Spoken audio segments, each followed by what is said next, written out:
माँ चाहे तो अपनी बेटी का घर उजाड़ सकती है, माँ चाहे तो अपनी बेटी का घर बिगाड़ सकती है। बहुत प्यारा वीडियो है, चलो देखते हैं। भाई आ रही हूँ ना, गेट बजा बजा के कान दर्द कर दिए मेरे। आ गई, आँख खराब कर रखा है। सच्ची कौन है ऐसे बजा बजा के दिमाग खराब करता खुलता नहीं है क्या आपसे गेट? तू कहाँ से आ गई इस टाइम?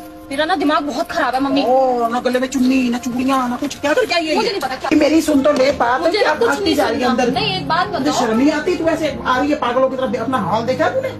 आपको हाल दिख रहा है, मेरा हुलिया दिख रहा है। गर्मी में लड़की आई है, कम से कम पानी तो पूछ लो। दे दूंगी पानी पूनी भी। मम्मी मैंने बोल दिया, मैं आज के बाद उस घर में कदम नहीं रखूंगी। मैं नहीं रह सकती उस जैसे आदमी के साथ। आपने मेरी कहाँ शादी कर दी है मम्मी? मेरा ना सिर फटने लगा। अब मैंने तो उसके बहन वाले को भी फोन कर दिया, ख्वाहिश अब सीधा नहीं आएगी और हम यहीं रहेंगे, मैं नहीं जाऊंगी। मेरा जो भी सामान है ना इस हफ्ते के अंदर अंदर लेके आना, बस। मुझे नहीं पता, मेरा दिमाग खराब हो गया। बड़ा डिसीजन लेने से पहले तूने मुझसे या पापा से पूछा है? और दूसरी बात, जब तेरी हमने सगाई करी थी तब तो तूने बड़ी गप्पे मारी, तब तो तू घूमने भी चली गई उसके साथ, तब तो तू बड़ी तारीफें करती थी, आदमी बड़ा अच्छा है मेरा।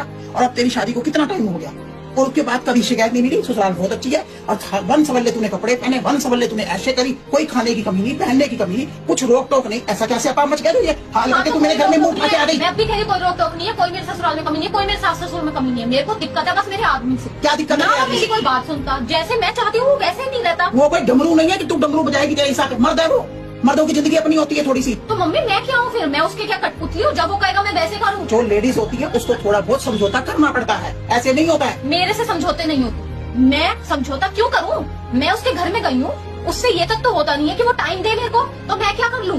मैं वहाँ पे नौकरी भी करूँ, सारा दिन की थकी भी आके काम करूँ, सब कुछ करूँ, उसके बाद जब अगर मेरा ये तो झूठ बोलियो मत कि तू काम करती है। सवेरे 7 बजे तू निकलती है और 3 बजे तू घर पहुँचती है। कौन से काम रह जाते हैं? तेरी सास अकेली पिसती रहती है और उसने मेड रखी हुई है पूरी। किसको झूठ बोल के दिखा रही है? अपनी माँ को। तेरी माँ तेरा आईना है। मैं वो उन माओं में से नहीं हूँ जो अपनी लड़कियों के घर बर्बाद करती हैं और शह देती हैं। जैसे आई है ऐसे उल्टे पैर भगाऊंगी, पानी भी नहीं दूंगी। उठा अपना समझ निकल। नहीं, अब नहीं। आप आगे दो डैडी को, मैं उनसे बात करती हूँ। डैडी का डिसीजन भी मेरा ही होगा, जो मैं कहूंगी वही होगा इस घर में। मैं अपनी लड़की को अपने घर में ब्याही हुई और बच्चे की माँ को अपने घर में नहीं रखूंगी। आप मेरे को उस आदमी के साथ कैसे बांध सकते हो? मैं और वो उस आदमी हो गया जब तक वो तेरे को घुमाता फिराता, मुझे करवाता है, खर्चे करता है। तो करेगा नहीं, शादी करिए। फिर कैसे वो बन गया गलत आदमी? थोड़ी बहुत मियाँ बीबी की नोक झोंक होती रहती है, इसका मतलब ये होता है कि मुंह उठा के माँ के घर आ जाओ। माँ ने क्या ठेके उठा के सारी जिंदगी के? लोगों के समाज में मैंने रहना भी है, दुनिया को जवाब भी देने हैं। तो आपने बताऊं मैं जो अगर दिक्कत कोई परेशानी होगी तो बेटी कहाँ जाएगी? बात करके होती है बातें, बात करके बात होती है। ये नहीं होता कि मुंह उठा के बैग उठा के आ जाओ बिना चुनी लिए, करना हाथों में कुछ ना, माथे पे बिंदी ना, कुछ ना लेना देना। आदमी की दुश्मन बन गई चाहे वो लड़का। मेरा कुछ नहीं लगता, पर तेरा तो लगता है। तेरा तो बच्चे का बाप है। उस बच्ची की जिंदगी के बारे में सोच, जिस बच्ची की जिंदगी तुम दोनों से जुड़ी हुई है। उसका स्कूल के पैसे अभी ताजे ताजे भरे। मैं ना पढ़ी लिखी हूँ, गवार नहीं हूँ, ठीक है ना? नौकरी कर लूंगी, अपने बच्चे को पाल लूंगी और पढ़ा भी लूंगी और मेरी बात कर लूंगी। पढ़े लिखे होने का क्या मतलब होता है? पढ़े लिखने होने का क्या मतलब है कि अपने अंदर ईगो भर लो? तो पढ़े लिखे होने का मतलब ये होता है कि अपनी सेल्फ रिस्पेक्ट में उंगली मत उठने दो। पर ईगो नहीं अच्छी लगती किसी भी मर्द को। औरत के अंदर ईगो नहीं आनी चाहिए।